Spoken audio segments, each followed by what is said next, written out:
Hello guys, welcome back to Mallu cricket. അങ്ങനെ കിടിലൻ തകർപ്പൻ വിജയം നേടിയിരിക്കുകയാണ് നമ്മുടെ സ്വന്തം ടീം ഇന്ത്യ. സൂപ്പർ 8-ലെ രണ്ടാമത്തെ മാച്ചായ ബംഗ്ലാദേശിനോടൊപ്പം ടീം ഇന്ത്യ വിജയിച്ചിരിക്കുന്നു സുഹൃത്തുക്കളെ. അതിൽ മുഖ്യ ഭാഗം വഹിച്ചത് പറയാതിരിക്കാൻ വയ്യ, മികച്ച പെർഫോമൻസ് ആയിരുന്നു നമ്മുടെ സ്വന്തം ഹാർദിക് പാണ്ഡ്യയുടേത്. കുംഫു പാണ്ഡ്യ എന്ന് തന്നെ പറയാം സുഹൃത്തുക്കളെ. 27 പന്തിൽ 50 റൺസാണ് അദ്ദേഹം നേടിയത്, അതായത് ഹാഫ് സെഞ്ചുറി. 3 പടുകൂറ്റൻ സിക്സറുകൾ അടങ്ങിയതാണ് അദ്ദേഹത്തിൻ്റെ ഇന്നിങ്സ്. പിന്നെ നമ്മുടെ കിങ് കോഹ്ലി പൂർണ്ണമായും ഫോമിലേക്ക് എത്തിയെന്ന് പറയില്ല, എന്നാലും അദ്ദേഹം 28 പന്തുകളിൽ നിന്ന് 37 റൺസാണ് എടുത്തത്. അതിൽ 1 4-ഉം 3 സിക്സറുകളും അടങ്ങിയതാണ് അദ്ദേഹത്തിൻ്റെ ഇന്നിങ്സ്. അപ്പോൾ ഗൈസ്, ടോസ് നേടിയ ബംഗ്ലാദേശ് ബോളിംഗ് ചൂസ് ചെയ്യായിരുന്നു. എന്നാൽ ആദ്യം ബാറ്റ് ചെയ്ത ഇന്ത്യ നിശ്ചിത 20 ഓവറിൽ 196 റൺസാണ് നേടിയത്, 5 വിക്കറ്റ് നഷ്ടത്തിൽ. എന്നാൽ മറുപടി ബാറ്റിങ്ങിനിറങ്ങിയ ബംഗ്ലാദേശിനാവട്ടെ 146 റൺസേ എടുക്കാൻ കഴിഞ്ഞുള്ളൂ, 8 വിക്കറ്റ് നഷ്ടത്തിൽ. അങ്ങനെ ഇന്ത്യ വിജയിക്കുകയായിരുന്നു സുഹൃത്തുക്കളെ. മികച്ചൊരു ടീം വർക്ക് എന്ന് പറയാം സുഹൃത്തുക്കളെ ഇന്നത്തെ മാച്ചിനെ. ഋഷഭ് പന്ത്, വിരാട് കോഹ്ലി, ഹാർദിക് പാണ്ഡ്യ, ശിവം ദൂബെ, ബോളേഴ്സ് ആവട്ടെ ബുംറ, ഹർഷദീപ് സിംഗ്, കുൽദീപ് യാദവ് എന്നിവരുടെ പെർഫോമൻസ് എടുത്തു പറയേണ്ടതാണ്. ഇനി നമുക്ക് സ്കോർ കാർഡിലേക്ക് കടക്കാം സുഹൃത്തുക്കളെ.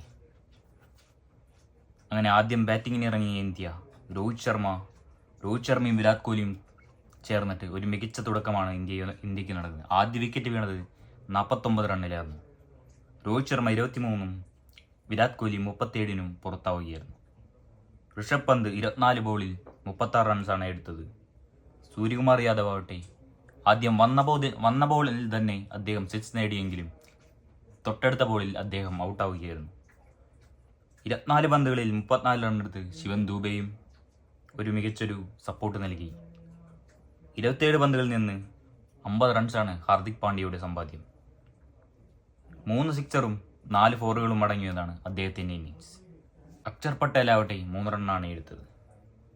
ഇനി നമ്മുടെ ബംഗ്ലാദേശിൻ്റെ ബോളിംഗ് നോക്കുകയാണെങ്കിൽ മെഹദി ഹസൻ 4 ഓവറിൽ 28 റണ്ണാണ് അദ്ദേഹം വിട്ടു നൽകിയത്. ഷാക്കിബ് അൽ ഹസൻ ആവട്ടെ 3 ഓവറിൽ 37 റണ്ണും 12.3 ആണ് അദ്ദേഹത്തിൻ്റെ എക്കോണമി. അദ്ദേഹത്തിനെ പോലൊരു എക്സ്പീരിയൻസ് ഉള്ള പ്ലെയറുടെ കയ്യിൽ നിന്ന് ഒരു മികച്ചൊരു ഇന്നിങ്സ് കാഴ്ചവെക്കാൻ സാധിച്ചില്ല.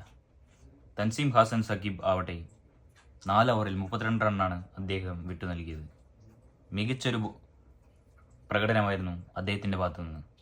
മുസ്താഫിസുർ 4 ഓവറിൽ 48 റണ്ണാണ് അദ്ദേഹം വിട്ടു നൽകിയത്. റിഷാദ് ഹുസൈൻ ആവട്ടെ 3 ഓവറിൽ 43 റണ്ണും അദ്ദേഹം 2 വിക്കറ്റ് നേടിയിട്ടുണ്ട്. മുഹമ്മദുള്ള 2 ഓവർ ബോൾ ചെയ്തെങ്കിലും 8 റണ്ണാണ് അദ്ദേഹം വിട്ടു നൽകിയത്. ഇനി നമുക്ക് ബംഗ്ലാദേശിൻ്റെ മറുപടി ബാറ്റിംഗ് ഇനി വരികയാണെങ്കിൽ ലിട്ടൺ ദാസ് അവരുടെ വിക്കറ്റ് കീപ്പർ 13 റണ്ണാണ് എടുത്തത് 10 ബോളിൽ നിന്ന്. അദ്ദേഹം ഹാർദിക് പാണ്ഡ്യയുടെ ബോളിൽ ഔട്ടാവുകയായിരുന്നു. തൻസീദ് ഹസൻ 31 പന്തിൽ 29 റണ്ണാണ് അദ്ദേഹത്തിൻ്റെ സമ്പാദ്യം. അവരുടെ ക്യാപ്റ്റൻ ഷാൻഡോ 32 പന്തുകളിൽ 40 റണ്ണാണ് അദ്ദേഹത്തിൻ്റെ സമ്പാദ്യം. 3 സിക്സറും 1 ഫോറും അടങ്ങിയതാണ് അദ്ദേഹത്തിൻ്റെ ഇന്നിങ്സ്. അടുത്തതായി തൗഹീദ് റിദോയ് 6 ബോളിൽ നിന്ന് 4 റൺസ് മാത്രമേ അദ്ദേഹത്തിന് നേടാൻ സാധിച്ചുള്ളൂ. അടുത്തതായി വന്ന ഷാക്കിബ് അൽ ഹസൻ 7 ബോളിൽ നിന്ന് 11 റൺസാണ് അദ്ദേഹം നേടിയത്. 15 ബോളിൽ നിന്ന് 13 റൺസ് എടുത്ത് അവരുടെ എക്സ്പീരിയൻസ് പ്ലെയർ മുഹമ്മദുള്ള ഔട്ടാവുകയും ചെയ്തു. ഹർഷദീപ് സിംഗ് ആണ് അദ്ദേഹത്തിൻ്റെ വിക്കറ്റ് നേടിയത്.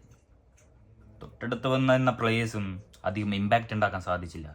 ജാക്കർ അലിയും റിഷാദ് ഹുസൈനും മെഹദി ഹസനും തൻസീബ് സാക്കിബും ആർക്കും അങ്ങനെ കാര്യമായ ഇമ്പാക്റ്റ് ഉണ്ടാക്കാൻ സാധിച്ചില്ല.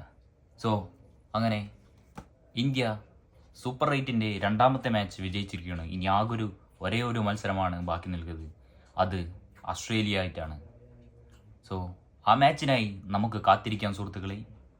ഇതുപോലെയുള്ള ക്രിക്കറ്റ് വീഡിയോകൾക്ക് ഫോളോ ചെയ്യുക, സബ്സ്ക്രൈബ് ചെയ്യുക മല്ലു ക്രിക്കറ്റ് വേൾഡ്.